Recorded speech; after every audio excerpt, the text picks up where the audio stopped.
Nouvelle rubrique, nouvelle vidéo, la paracha de la semaine. La paracha de la semaine, paracha Lech Lecha, va nous faire découvrir un nouveau personnage, le personnage d'Abraham. Abraham Avinu, le premier des patriarches. Abraham, celui qui va être la pierre angulaire du Ham Israël.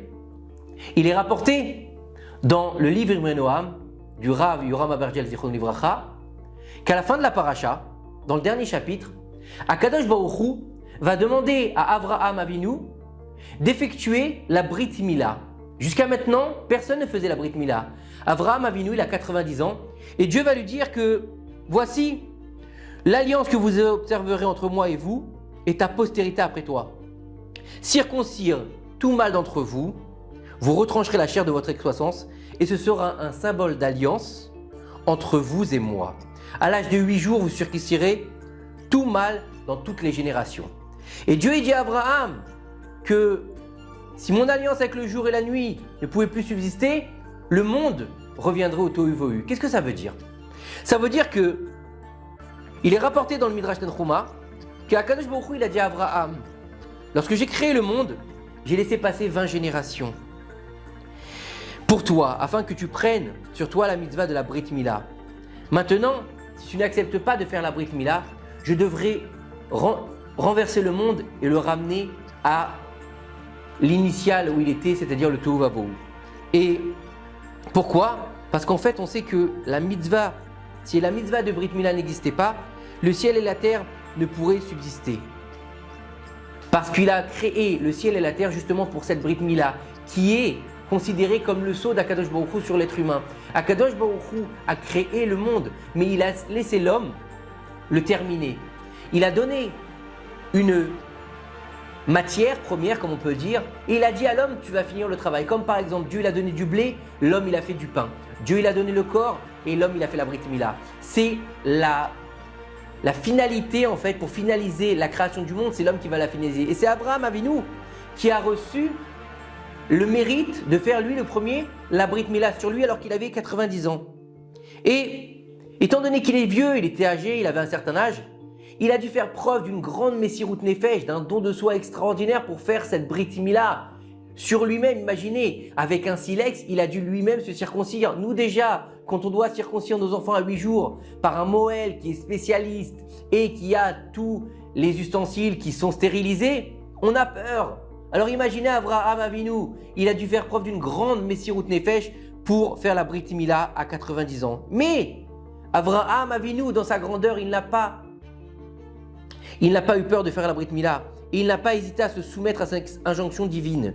Déjà, quand il était jeune, quand Nimrod lui a dit « Tu vas te prosterner devant mes dieux ou je te jette dans la fournaise ardente », qu'est-ce qu'il a dit à Abraham? Il a dit « Vas-y, jette-moi dans la fournaise, mais je ne ferai pas de Avodah Zara ». Abraham, il avait un niveau exceptionnel et la Brit Mila fait partie des 10 épreuves que Abraham Avinu il va avoir. Et bien que tout au long de sa vie, par rapport à toutes les épreuves qu'il a eues, il a fait preuve d'un don de soi exceptionnel, là aussi, il s'est engagé complètement. Abraham, il a pris donc une pierre aiguisée, il a tenu son excroissance lui-même et il a fait la Brit Mila sur lui-même à 90 ans. C'est incroyable, c'est même plus grand que d'être jeté dans la fournaise de Ur-Kasdim, puisque Abraham, à ce moment-là, il était âgé. Et en fait, grâce à la Messirut Nefesh qu'Abraham Avinu il a mis dans l'acte de faire la Brit Mila, dans toutes les générations, de tout temps, dans toutes les couches du peuple d'Israël, qu'on soit religieux, non religieux, pratiquant, non pratiquant, eh ben on ferait la Brit Mila et on fait la Brit Mila avec joie.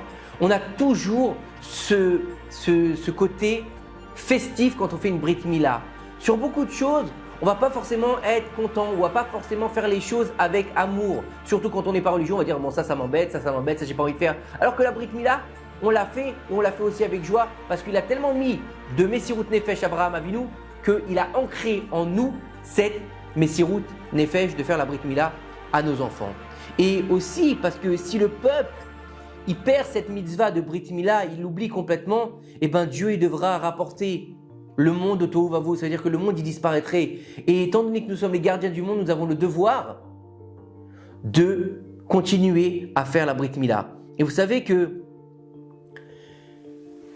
il a tellement ancré en nous cette vertu de Messirut Nefesh pour la Brit Mila, Avraham Avinu, que même au moment les plus noirs de notre histoire, eh ben, les Juifs ont continué à faire la Brit Mila. On raconte cette histoire qu'il y avait à l'époque de la Shoah Arura un rave qui était affilié dans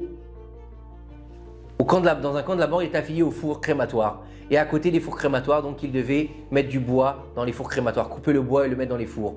Et un jour, une femme est arrivée et elle lui a dit, je vous en prie, donnez-moi votre couteau. Donnez-moi votre couteau. Elle avait son bébé près d'elle, elle a dit, donnez-moi votre couteau. Et là, le rav lui a dit, mais non ma fille, qu'est-ce que vous faites? Elle a dit, donnez-moi, j'en ai besoin. Il lui a dit, mais attendez, mais qu'est-ce que vous faites?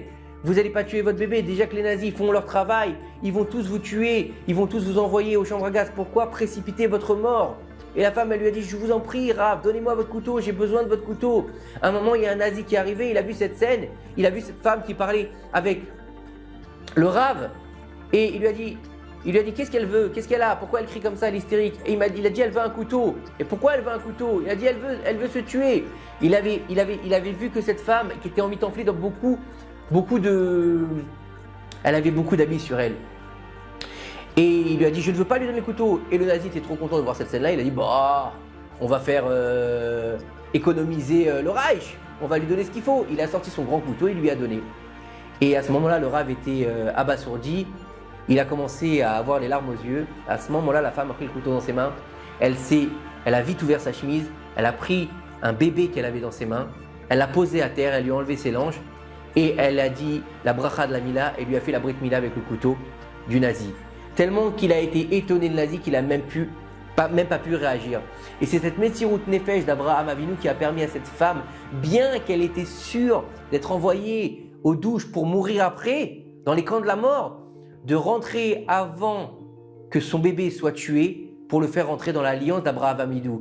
Et cette Messirut Nefesh a fait que Avraham Avinu, il mérite qu'on appelle la Brit Mila, l'alliance donc de la Brit Mila, l'alliance d'Avraham Avinu. C'est pour ça que lorsqu'on va circoncire un enfant, on dit chez Ernisso, les Brits chez l'Avraham Avinu. On le fait rentrer dans la Brit d'Avraham Avinu. Que le mérite d'Avraham Avinu nous permette de continuer d'avoir sur nous et sur chacun de nos garçons, au 8e jour après la naissance, la signature d'Akadosh Baruch Hu, le tampon d'Akadosh Baruch Hu qui s'appelle la Brit Mila. Shabbat, Shalom ou Mevorach.